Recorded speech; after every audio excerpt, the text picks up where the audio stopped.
difficult, but I can tell you right now, when you choose to not do school in the institution, the time thing, like being generous with the time thing, becomes so easy. Yeah, it does. There is no time. So if a kid has had a late night because they've gone on a learning spurt the night before, they sleep in and they get the sleep they need.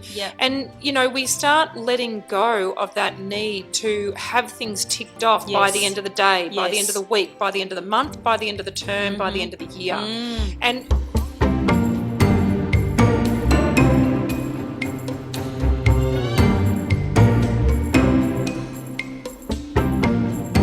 hello, Quanta folks, and welcome to another episode of Alchemising Education, our little sister podcast to Faark the Shoulds. I am QuantiMama Jodi. Hello, everyone. I'm QuantiMama Kerri. Welcome back. Good to be here. It's good to be here. Good to be seen. Yes, indeed. What are we talking about today? Well, we thought about just opening up the conversation around when do we push our kids forward? When do we push them into things versus when do we just let them discover it for themselves? And it's like that little bit of a tug of war between parent and child, isn't it? Around, you know, those times where we sort of think we know best, you know, and we think we've got it all worked out for them and that we need to know it all.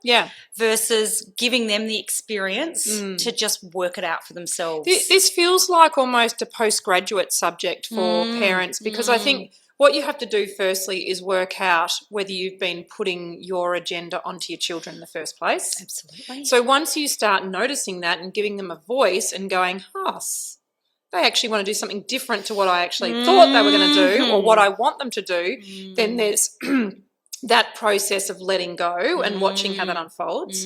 And so now we're in that space of, I don't know, what do you call it, like the aware parent and the handbook on when to actually flex your muscle and pull the parent card. Yes. And I think some things you can pull the parent card on, no problem. But there are other things where you're like, do I need to help my child out, as in save them? Or is that going to be the thing that they need that support? Like where are they sitting in that sort of kaleidoscope of learning for that particular thing? And it's something that I think we particularly are, both you and I are doing this a lot with our eldest at the moment, aren't we? Our respective elder children, and when to actually sort of let go and let them step into their experience. And I think, you know, in hindsight, it's if you could learn to do that when they're younger, it's easier when they're older. Yeah, I agree. I'm not saying that you're not going to still come across challenges, but the more you release that need to have all the answers for them and to step in so that you save them or to make yourself more comfortable, the more you do that when they are younger, the easier it is when they're older, and they learn to have that confidence, that ability, that awareness that they can actually make those decisions and they can do it on their own. So it, you know, helps them learn that independence. And so, when they're younger, they can do it in a really safe environment. And by the time when they get older, they know that actually, even if things are uncomfortable, they can still do it. Yeah. So it's almost like doing that deschooling for the parents process when the kids are younger. And I realise that obviously some listeners won't have kids that they'll be like, crap, I missed the boat on that one. Well, yeah. I mean, I'm really grateful that we've got to do that with Quanta Kid 4, you know, because obviously we've been going through this process for 5 odd years now, and so he's 10 and it's great because, you know, we got right in at the entry level of primary school age and started handing over decision making to him where appropriate, where we deemed it appropriate. And you're right, it's made a big difference. Although I still have the thing every so often where I need to flex my muscle, and sometimes I notice that flexing of muscle is actually just old shitty habits coming up. Of course. You know, when he kind of goes,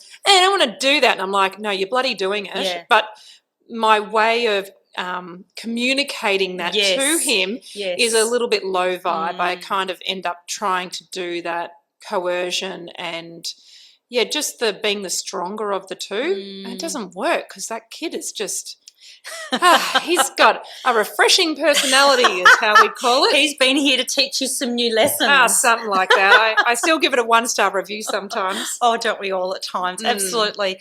Yeah, and it's a tricky situation when they have their own needs, but we have to trust that they know what they need. Yeah, so talk us through that because you're in that space of, I know you've said it before, I wish I knew this when my kids were little, but like, say la vie, that's done, right? and that's what you do have to do, and that's what I'm definitely learning to do is that, if we all could say, well, if I had my time again, sliding door moments, we'd do it differently in lots of parts of our lives, but there's a danger that exonerates us of not trying as hard now, because we're like, oh, it's a lost opportunity. It's like, no, when the awareness hits is the invitation to do it.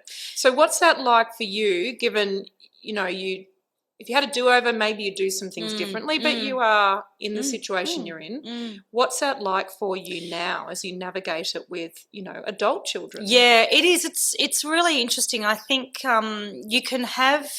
you still need to surrender to their own journey. They all are unique. They all have their special strengths. They all have their challenges. And I think always being open to being the observer. We've said that many, many times before, but it is about... As in you be the observer? Yeah, us being the observer and still not going in to save them. I think they still need to know that with everything they do, there are consequences or that there are outcomes as a result of the decisions. And some of them will be positive, but as we know, whenever we make a mistake for ourselves even, we learn from that, right? So the most important thing is if they make that decision and then it doesn't feel right or it doesn't work out, that's okay. That's their decision.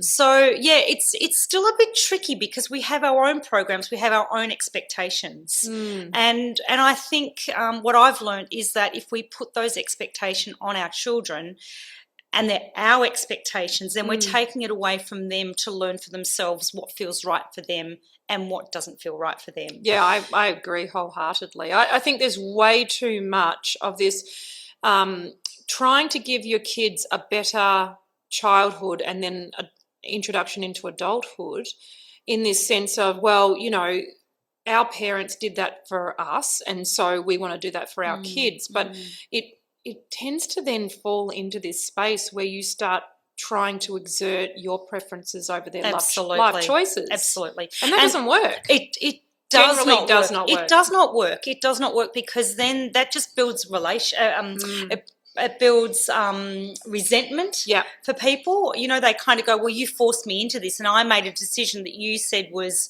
the right one and I have to now live with that decision. So I think they have to have their own experience because otherwise it's not healthy for the relationship. It's really not healthy.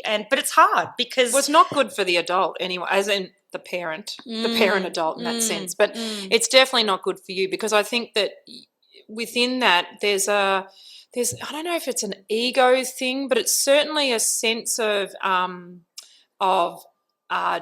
like power imbalance within that where you do step over the line.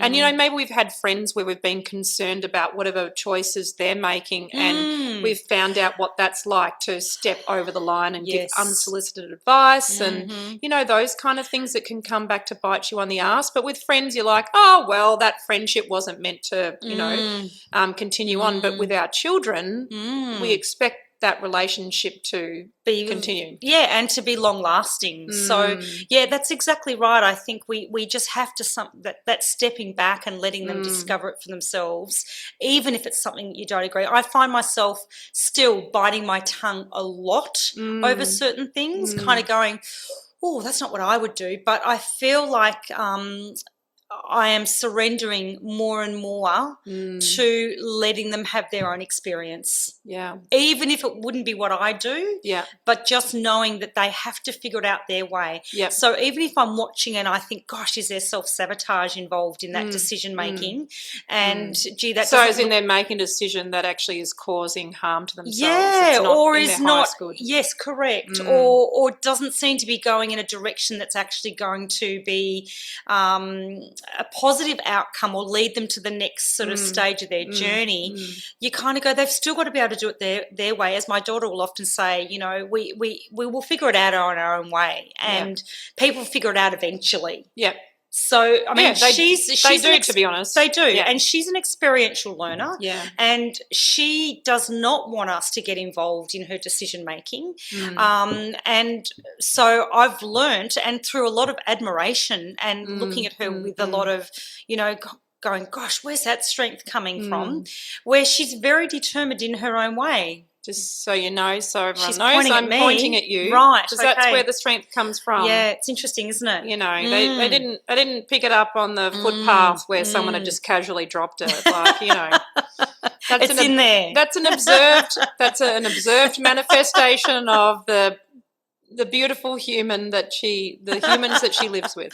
Yeah, so you kind of go, they've just that experiential learning. I think all of us learn through experience, really. Some more than others. I think so too. I think we talk about these different kind of learners, and I get it, but I'm like, no toddler sat there with the, you know, how to build a Tonka truck manual and read that before they actually started playing with their Tonka truck. Right. I mean, it's nuts. We literally learn through experience and, you know, through the kinesthetic sense.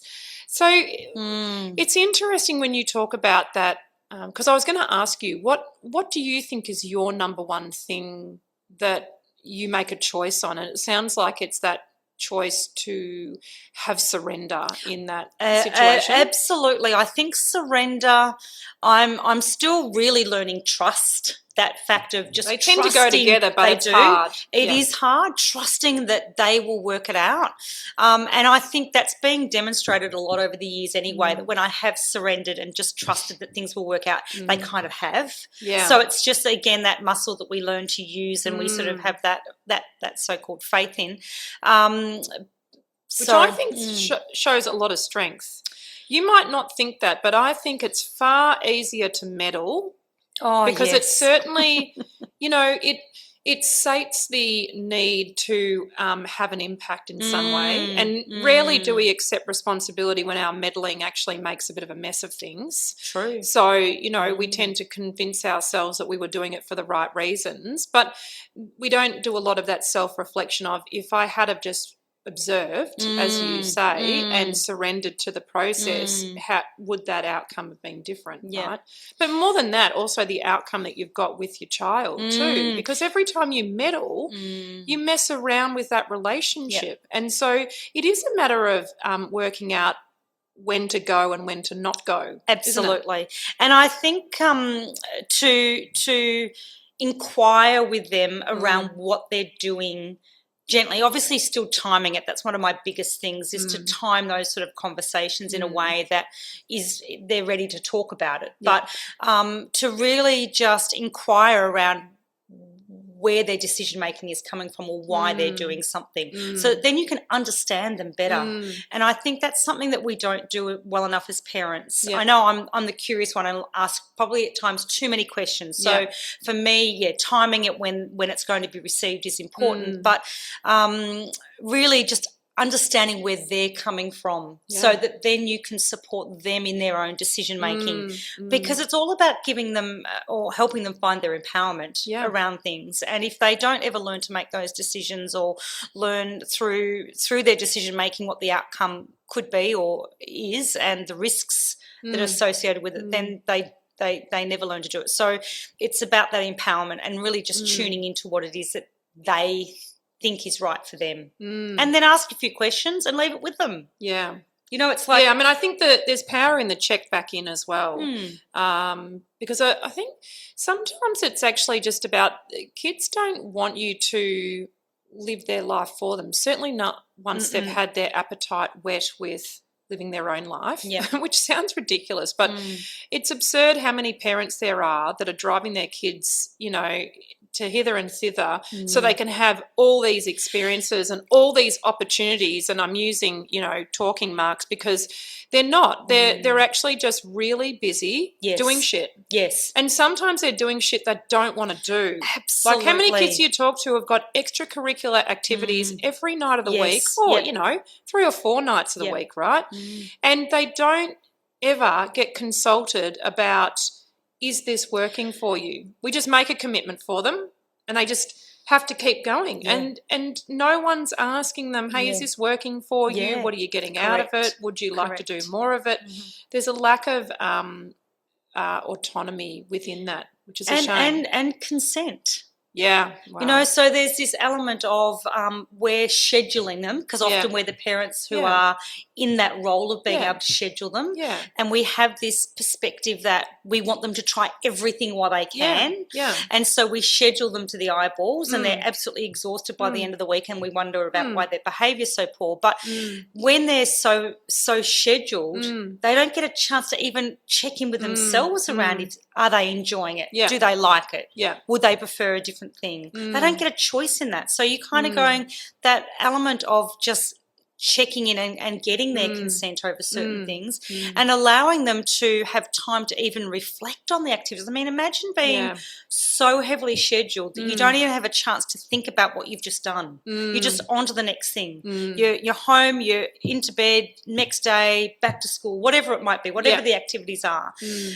So I think just having them so heavily scheduled can be really damaging to their ability to actually tune in to their own yes and no's. Yeah, and to eke all of the possibilities out of any given experience. You know, that's right. So it's really funny. One of the things that I've noticed is, and this is a casualty of overscheduled kids, is that Quantikid 4 plays basketball and he's quite proficient at it.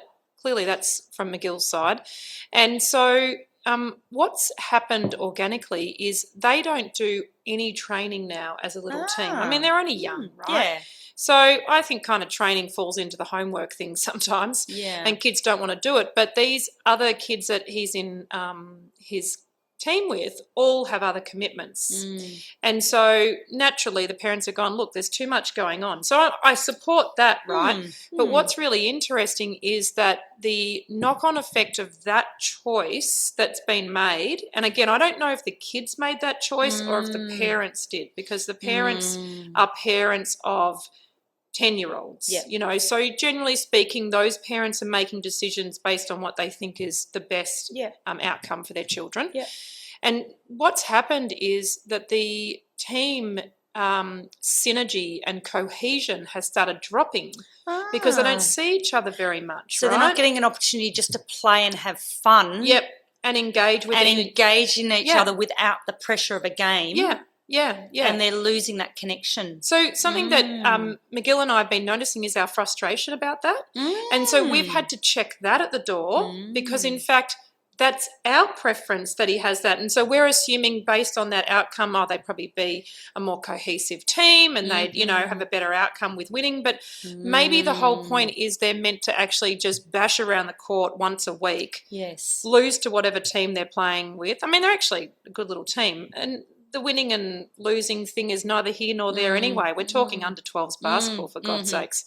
So, you know, it's not the NBA. But it's just interesting just how that surrender gets to keep showing up over and over again. Okay, how does it want to show up today? And so schooling myself or deschooling myself within that space of going, everything is working out beautifully. And it's not like Quantikid 4's sitting there going, God, I wish we got to train. He just goes, so is he noticing the fact that he's not training? Does he miss it?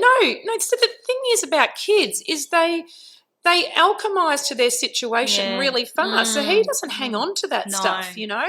He hangs on to the fact that maybe one of his siblings got one more lolly than he did 15 years ago.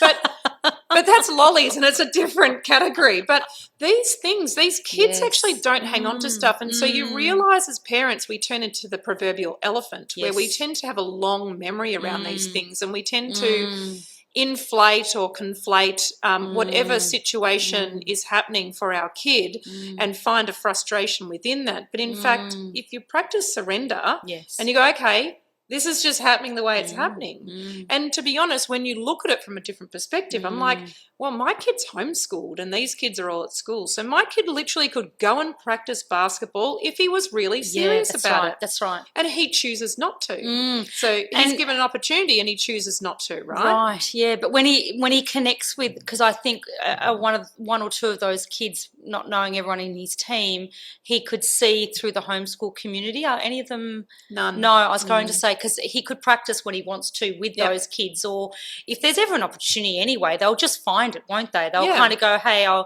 going to turn up at a park and just start bouncing the ball. And if that was what was important to him. Yeah, he doesn't he could do that. prioritise it. Yeah. And so that was the thing, right, is I was realising that I was sitting there frustrated with these games and this lack of cohesion because I knew what was possible. But the point is, as a parent, you can recognise what's possible, but it is not your turn in the game of life to play your hand because it's someone else's hand. Correct. So we get to then re-examine what's going on for us and going, oh, yeah, if that were me, that would really give me the shits. Yes. Or I would want to take action on practicing some more. But Quanti Kid 4 is like, okay, no, we suck a bit because we actually don't practice. And that's it. That's it. That's it. Nothing further. But he's not asking to practice more because he's okay with where they're at. Correct. And it does come down. I'm now reflecting actually on my daughter who plays soccer, and she finds that at times it's a little bit frustrating with the exact same thing. But at the same time, she's not prepared or doesn't feel the need, not that she's not prepared, but just doesn't feel the need to have a conversation around a particular issue because she just goes, it is what it is. Yeah. And yet I'm sitting there as a bystander going, I'd say something. Why don't you just talk to them and just figure that out? And she's going, don't need to. So again, it's about not feeling that need. The opportunity for surrender. Yeah, that's the opportunity You've to surrender. got more of it. Yeah, exactly. And it doesn't really stop in many regards because at the end of the day, it's their life. Yeah. And the sooner we realise that it's their life and they get to choose, as long as I think they know that they've got a choice. You know, and that they've got a voice and a place that can listen and they can sound it out. Correct. I think it's a soft place to land. Definitely, because that's what I find is that, you know, certain things happen and they come home and they want to talk about it and they might be frustrated and I think, oh, we're having this conversation again. Haven't you done anything about that? And I think, well, actually, you know what? I don't need to do anything about it. They're just actually venting. That's right. Getting it off their chest and then they move on. Yeah. Yeah, I feel like we've talked about this before. I know that McGill and I have about the fact that we grab an invisible talking stick like we use in our women's circle. We take an invisible talking stick and we give that to the child in our mind. Yes. Because it tends to shut us up. Yes. And one thing I think that parents sometimes need when they're weaning themselves off being a meddler, they need a job to do because all meddlers need something to do. You know, they need some version of a fidget spinner. Yes. And so one of the things that I've done is I've visualised my kid holding the talking stick, so it's not my turn to talk, and until they hand me the talking stick, I don't speak. And the other thing I do is I look into their left eye. Oh, yes, you're good just at that. concentrate on that. Yes. Okay, if I need a job to do, just swallow down what you're saying, put that to the side, look at their left eye. And the reason why we look at the left eye is that's the receiving eye. So generally speaking, with most people, they will feel seen and heard and their space held and it's not non-confrontational. So it's a really effective way just to give yourself a job in that moment and just wrestle the ego down from actually saying stuff, trying to save the situation, not letting them come to their natural conclusion for where they're at for right then and there. Yep. We've got the perspective, right? We have. Like that's the benefit of being a bit older and a few more, trips around the sun. But it doesn't mean we get to do the spoiler for how this thing goes, because to be honest, it might not go that way. No, that's right. And yeah, absolutely. And we don't know that, so we've got to let them have that experience. But I think what I love also is that you often talk about the contrast. So whilst we sort of have a vision of what it is that we want for them or wish for them, sometimes they need the contrast experience in order for them to make that decision as to what they actually still want for themselves. Oh, I constantly say it to my daughter. Yeah. She's got skin stuff that comes up, and I keep saying to her, the skin is the largest organ on the body, so it is showing you that something is out of whack. What could that be? I don't want to hear that it's sugar again, Mum. I'm like, okay, no probs. I will not say it. I might mouth it. I might mime it.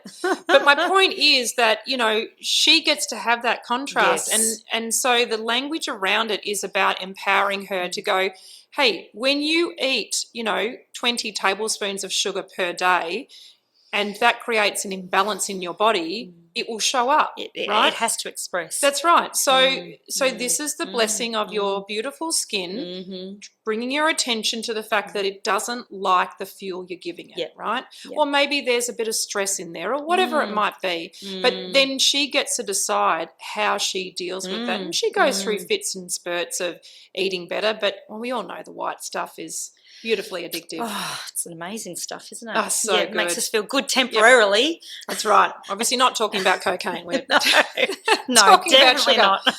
not. That's not my scene. No. So it's interesting. I was going to say that the one thing I use as a parent for these situations when it's the do I go, do I not go, is I throw the clock out the window. So I often feel that the impetus to meddle when I put the clock on and when I let go of the clock, it is probably a version of surrender. It just gives me a framework for it, and I go, there is no hurry. While this person is alive and breathing, they get to live their life, and it will be at the speed that it is, because I won't have manipulated it in a way that wasn't what my kid wanted. Yes. I think that's really, really powerful, because we put so much constraint around time and getting something fixed or sorting it out, and throwing that clock out the window is a real powerful way of doing it. The other thing I also like to do is not prescribing age to things. Well, it's funny you say that, because the thing I thought about as you were saying that was the greatest blessing for us, and I don't tell anyone they need a homeschool, but I can tell you right now, when you choose to not do school in the institution, the time thing, like being generous with the time thing, becomes so easy. It does. It you really know, the does. kids aren't hanging out with kids their own age. They're actually hanging out with a variety of ages. There is no time. So if a kid has had a late night because they've gone on a learning spurt the night before, they sleep in and they get the sleep they need. And, we start letting go of that need to have things ticked off by the end of the day, by the end of the week, by the end of the month, by the end of the term, by the end of the year. And quite frankly, it is a beautiful way to live. It is. It has been one of the greatest blessings of that decision, absolutely. So it just doesn't give you that constraint or the comparison piece that I think often, especially as parents, because this is about the parents, right? This is about how we react to situations, and it always comes down to that. I really recognise that, and when I have these conversations with my kids, as we talk about these sort of things, I always know that it's the parents who are actually leading the way around these concepts. So, the time and the age barrier, once that's gone, it's like it opens up so much and just takes all the pressure off. All the pressure. Well, there's for everybody. There's nowhere else, I think, where you get such a generalised homogeny with one characteristic. I mean, it's like saying all redheads are related and fiery. Yeah, fiery. That's right, which, in my personal experience is actually 100% true, but that's not the point. The point is that you just can't, it's foolhardy to apply that rule, right? Absolutely. You're going to get your ass handed to you at some point if you keep going down that line of inquiry. And we certainly know when we see kids of the same age, like I just think about, my Quanta Kid 3 has just turned 14. He's hanging out with 13, 14-year-olds. There is an absolute chasm of difference between him and some of his age, compatriots as well. And I find it so interesting, and it's so clear when you do that. And I wonder, I think teachers must be savvy to this. In what way? Of knowing that the age thing is not a true reflection of where a human is at, where where they are in their development cycle. That's right. Because what does that even mean? Like, you have to decide where the average is. You have to decide where the top marks kids are, and where the kids that are barely scraping and there's through. a huge the variables. Yeah, the variables are massive. Yes. Their home environment, the stability within that space, how they're heard, whether they actually have a voice, how busy they are, like where they actually like the environment they're in, and particularly their cellmates as well. So I use cellmates intentionally. Just a little dig in there. Oh, we're outrageous. We're so outrageous.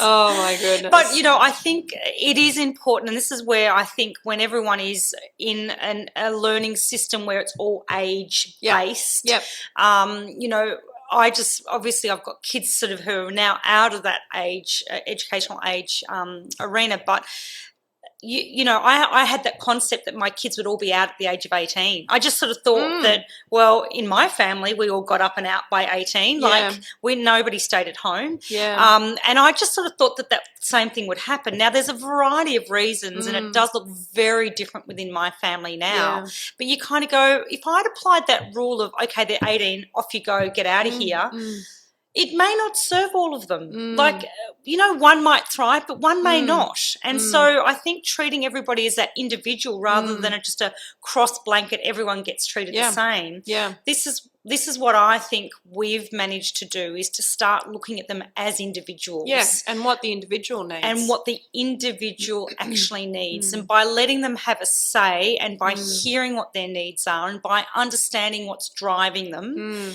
and what's important to them, then we can respect them as individuals. And then they learn to be able to do what is right for them rather than just doing the shoulds all the time. Yeah. And I know I've got one who would be so caught up in the shoulds. Yeah. At home is definitely not caught up in the shoulds.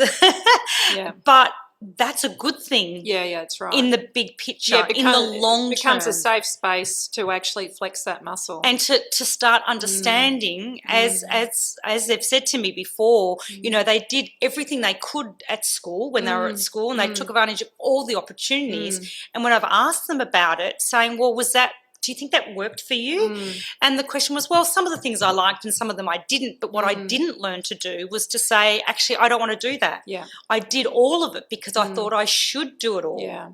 Yeah, that's right. And now reflecting back on it, they're saying, well, I probably didn't need to do it all, but I thought I should do it all. It's hard, I never learned. When you've got so many people around you. I mean, correct. That consensus energy that just keeps you, it's like trying to walk against the crowd. I mean, who wants to do that? That sounds hard. Right. That's right. That's exactly and it feels unsafe as well. So I can see why, teenagers and young adults make those decisions. And so thinking about where your kids are hanging out, where the tide of consensus is taking them is really helpful, because then you start to help them with that framework of exiting out of situations that perhaps don't feel that right for them. Yeah. And I think that's what I would say when it comes to this topic of when should we push them into something is teaching them, and we speak about this a lot, but teaching them about tuning into what their body's telling them. Yeah. And is it a yes or is it a no? Or am I doing it just because everyone else is doing it and because I think I should, or because it's too scary to go against the crowd, or I feel like I might miss out. Or I might be disadvantaged, or I'll stand out. So I think if there's one thing I would definitely encourage parents to do is to help their kids learn to know in their own bodies what's a yes and what's a no, and why am I doing it? Why am what's my main reason for doing this? Is it because of, I'm afraid of what I won't get? Or, is it coming from a place of fear, or is it coming from a place of knowing? Skills for life. Skills for life. We'll just end with this one little anecdote, which is not my own, but was gifted to me from another mother today. And she was basically just in communication with her 13-year-old who is a homeschooler who's high energy but, is now flexing that muscle of stretching his elastic band to home. Yes. And stretching it out a little bit further and a little bit further. And anyway, he's riding around the suburbs at the moment with some mates who have got a day off school. So they're all school kids. Yep. And the general consensus is that in this little throng of teenagers, there's a couple of, I'd call them shitheads, but basically Spirited? Kids, I think they're more than spirited. I think they're slightly disruptive energies that are kind of happy to do a bit with people's personal belongings and perhaps, we say, not practice at boundaries. Yeah, right. Yeah, so a little bit of that, a little bit of, looking to just feel life through running the gauntlet with, stuff you're not meant to do. Yes.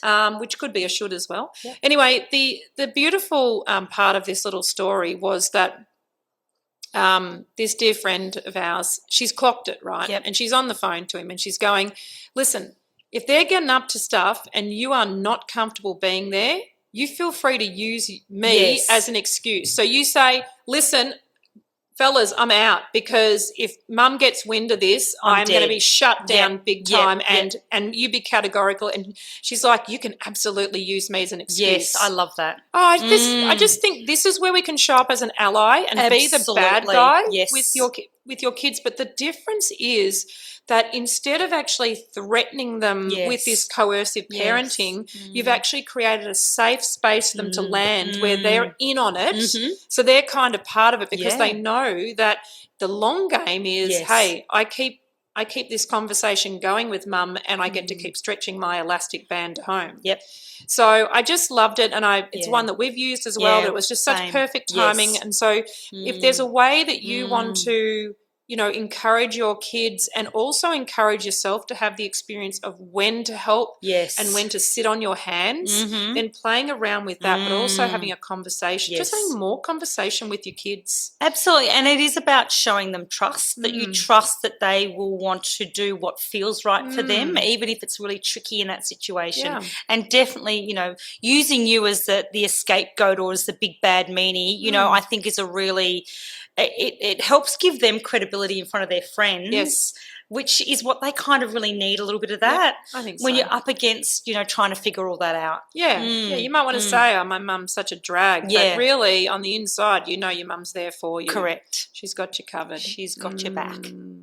Bless you, Quanta folks. Another beautiful conversation. Yeah, thanks. There, That's Kez. good. Yeah, hopefully you've all got something from that conversation. I'm sure there's parts of it that you can resonate with, or maybe you're heading towards those sort of stages and you're kind of, grateful for a little bit of wisdom that might help you just get through it a little bit smoother, or just give you that food for thought. Yes, but definitely if you're unsure of whether to go or not go, check in with yourself first and foremost. Yep. Do not go to the forums. Do not go to Facebook. Do not go and get a whole bunch of unsolicited opinions until you have asked yourself first, and you will always know your answer. Oh, definitely. Just got to listen. And the more we do that for ourselves, the more we demonstrate that for our kids. Aho. Aho. Love that. Thank you, Connie folks, for being with us. We'll see you soon. Look forward to it. See you, peeps. Bye. Hey, Quanta folks.